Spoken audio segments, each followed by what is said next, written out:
ఏంటిది? ప్లస్ అంటే ఏం చెయ్యాలి? కూడిక చెయ్యాలి కదా. ఇదెంతది?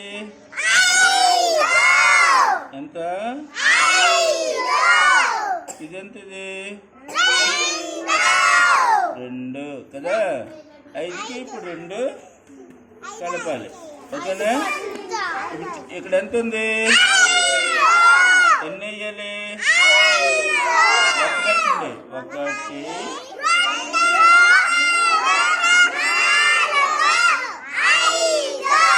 5 ఉంది కాబట్టి 5 వేసాము. ఇక్కడ ఎంత ఉంది? అంటే ఎన్ని వేయాలి? 1 ఇప్పుడు మొత్తం లెక్క పెట్టినానా?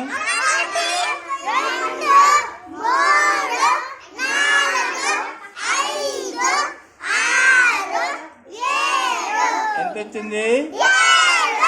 7 ఇక్కడ వేయాలి. ఓకేనా? అర్థమైందా? ప్లస్